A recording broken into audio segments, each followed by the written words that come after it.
जय श्री राम साथियों, स्वागत है आपका अपना चैनल सनातन विज्ञान पर। साथियों, सबसे पहले मैं आपसे हृदयपूर्वक माफी मांगना चाहता हूं। वो इसलिए कि कुछ टेक्निकल इश्यूज था जिसके वजह से मेरा वीडियो आप तक नहीं पहुंच पाता था। आप जो हमारे वीडियो के साथ और हमारे चैनल को इतना सारा प्यार बरसाए हैं, मैं उम्मीद करता हूं कि आगे भी ऐसे ही बरसाते रहेंगे। अब आज का जो एजेंडा है वो इंसानियत का एजेंडा है। आज का जो एजेंडा है वो एक आतंकवादी का एजेंडा है।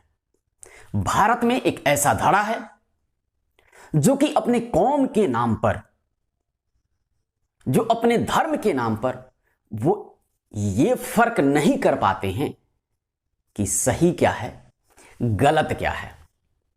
जब भारत सरकार किसी विदेशी मामलों में अपना स्टैंड क्लियर कर देती है तो भारत का एक ऐसा धड़ा है जो कि उसको मानने से इनकार करती है। वो आतंकवादियों के हौसला अफजाई करती है, उनके लिए राग अलाप करती है, उनके लिए तकरीरें पढ़ी जाती है। और याद होगा, मैं इस बात को फिर से चर्चा करूंगा कि जब हमारे सेनाध्यक्ष जो थे बिपिन रावत जी, जो कि अब हमारे बीच नहीं रहे, वो हेलीकॉप्टर दुर्घटना में वो शहीद हो चुके हैं। उन्होंने एक बार कहा था कि अगर भारत का युद्ध पाकिस्तान के साथ होता है तो पाकिस्तान और चाइना दोनों एक साथ मिलकर भारत पर अटैक करेंगे। और इतना ही नहीं, भारत को 3 मोर्चों पर लड़ाइयां लड़नी पड़ेगी। यानी कि भारत में भी बहुत ऐसे सपोले बैठे हुए हैं जो कि भारत का खाते हैं और गुड़ गाते हैं पाकिस्तान का, गुड़ गाते हैं चाइना का। सबसे बड़ी बात यह कि आप एक आतंकवादी का समर्थन करते हैं, इंडिया गठबंधन वाले एक आतंकवादी का समर्थन करते हैं, उनके पक्ष में ट्वीट पे ट्वीट करते हैं। अकबरुद्दीन वैसी जो भारत का अनाज खाते हैं, भारत के पैसों पे ऐश मौज करते हैं, और वो तकरीरें गा रहे हैं हमास के लिए, जो कि एक आतंकवादी संगठन है। और याद रखिएगा, हमास और फिलिस्तीन दो अलग अलग चीज है। मेरा भी हमदर्दी है फिलिस्तीनियों के लिए, मेरा भी हमदर्दी है गाजा पट्टियों के लिए, लेकिन मेरा हमदर्दी हमास के लिए कतई नहीं हो सकता है। जिस प्रकार हमास ने निहत्थे इजराइल के आम नागरिकों पर आक्रमण किया, उनके साथ दुर्व्यवहार किया, अत्याचार किया, रेप किया। जब न्यूज चैनलों ने एक वीडियो दिखाया, उस वीडियो में एक जर्मन लड़की थी, उसको नग्न अवस्था में वैन के पीछे घुमाया जाता है, उसके हाथ को बांध दिया जाता है और उसके ऊपर थूक मारा जाता है, उसके साथ रेप किया जाता है और वहां पे धार्मिक नारे लगाए जाते हैं। और भारत में बैठे सपोलो उनके पक्ष में तकरीरें पढ़ रहे हैं, भारत में बैठे सपोलो उनके पक्ष में नारे लगा रहे हैं। ये किस प्रकार का न्याय है? ये किस प्रकार का धार्मिक उन्माद है? आपकी मानसिकता कहां चली गई है? आपकी इंसानियत कहां चली गई है? और हां, इंसानियत से मुझे एक बात और याद आया कि भारत में एक ऐसा धड़ा है जो कि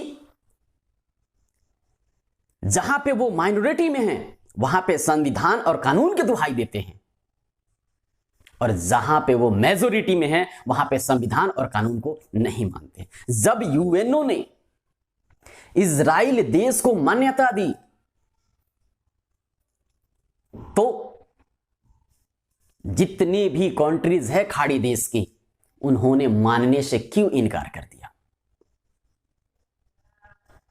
क्या फिलिस्तीन और इजराइल में झगड़ा है, लड़ाई है? मैं मानता हूं हो सकती है, किसी मुद्दों के लिए हो सकती है लड़ाइयां, झगड़े हो सकती हैं, मतभेद हो सकता है, लेकिन इसका मतलब यह नहीं होता है कि आप छोटे छोटे बच्चों पे जुर्म करें, महिलाओं पे जुर्म करें, निहत्थे नागरिकों पे जुर्म करें, रॉकेट पे रॉकेट दागे, अंधाधुंध गोली फायरिंग कर दे। ये कौन सा धर्म इजाजत देता है? ये देश और दुनिया के लोगों को समझना होगा। सबसे पहले इंसान को मानना होगा। अगर फिलिस्तीन और इजराइल में मतभेद है तो टेबल पर बैठकर बातचीत से भी मसला का हल किया जा सकता है, मसला का हल निकाला जा सकता है।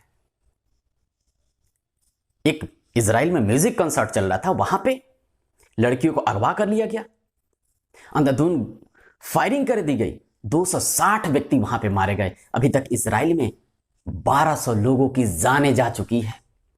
सबसे बड़ी बात, दुख भरी बात यह है, हृदय विदारक बात यह है कि वहां पे 40 बच्चों को अगवा कर लिया गया, उनके गर्दन को रेत दिया गया, फिर उनको एक गाड़ी में भरकर उस गाड़ी में आग लगा दिया गया। क्या भारत का जो एक धड़ा है इस पे फतवा जारी करेंगे? हमास के विरुद्ध में फतवा जारी करेंगे? आप फिलिस्तीनियों के लिए मोहब्बत रखिए, हमदर्दी रखिए, मैं भी रखता हूं, उससे कोई मुझे एतराज नहीं है, कोई उससे मुझे तकलीफें नहीं है। लेकिन जो इजरायली निहत्तों के साथ हुआ उसके लिए आपने फतवा जारी क्यों नहीं किया? हमास के लिए एक आतंकवादी संगठन है, उसके लिए आपने रोना क्यों गा रहे हैं, रोना क्यों रो रहे हैं, उसके पक्ष में तकरीरें क्यों पढ़ रहे हैं? जब प्रधानमंत्री नरेंद्र मोदी जब कह दिए कि हम लोग आतंकवाद के खिलाफ हैं और मैं इजराइल के साथ हूं जो कि आतंकवादियों ने निहत्थे लोगों पर आक्रमण किया, हजारों लोगों की जान ली, 40 बच्चे को कत्ल किया और उसको वैन में भरकर आग लगा दी, इससे बड़ा दुख भरी, इससे बड़ा दर्दनाक सीन और क्या हो सकता है? और यहां पे हमास के पक्ष में तकरीरें पढ़ा जा रहा है। आज दुनिया के लगभग जितने भी पावरफुल कंट्रीज हैं, चाहे अमेरिका हो, ब्रिटेन हो, यूरोप कॉन्टिनेंट हो, दुबई हो, रशिया हो, भारत हो, जितने भी देश हैं सब आज इजराइल के पक्ष में हैं। क्यों पक्ष में हैं? क्या अपने आत्मा से पूछा है, अपने दिल पे हाथ रख के पूछा है कि क्या इतने पावरफुल देश जो है इजराइल के पक्ष में क्यों हैं? क्योंकि इजराइलियों के साथ गलत हुआ, निहत्तों पर गोली चलाना, महिलाओं के साथ छेड़छाड़ करना, महिलाओं का अपहरण करना, महिलाओं का रेप करना, फिर उनको जिंदा जला देना, क्या आपका धर्म इजाजत देता है? वैसी साहब इसका जवाब देंगे? आप नुमानी साहब आप इसका जवाब देंगे? इसका जवाब आपके पास नहीं है, क्योंकि आपको इस बात का डर है कि आपने जवाब दे दिया तो आप ही का कौम आपको जूता मारेगी। आपको देश, संविधान, किसी चीज से, इंसान से भी आपको लेना देना नहीं है। और भारत के लोगों को यह सोचना होगा, समझना होगा, हिंदुओं को सोचना होगा, समझना होगा कि भारत में भी ऐसी परिस्थितियां ये लोग पैदा कर सकते हैं। इसलिए जो बिहार में जातिगत जनगणना कराएं, नीतीश कुमार, तेजस्वी यादव, ये 40 साल के लिए जहरीली बीज का रोपण किए हैं। इससे उभरना होगा, जात पात को खत्म करना होगा और हिंदू को एक करना होगा, हिंदुस्तान को मजबूत करना होगा, सनातन को मजबूत करना होगा। तब जाकर हमारा दुश्मन और हमारा पड़ोसी मुल्क हमारे ऊपर आंख उठाकर नहीं देखेंगे। जब हम लोग आपस में बटे रहेंगे, जात पात में बटे रहेंगे, तो कोई भी आंख उठा के देखेगा। जब हम एक रहेंगे तो हम पे कोई आंख उठा के देखने के लिए 10 बार नहीं 1000 करोड़ बार सोचेगा। जय हिंद साथियों, जय सनातन।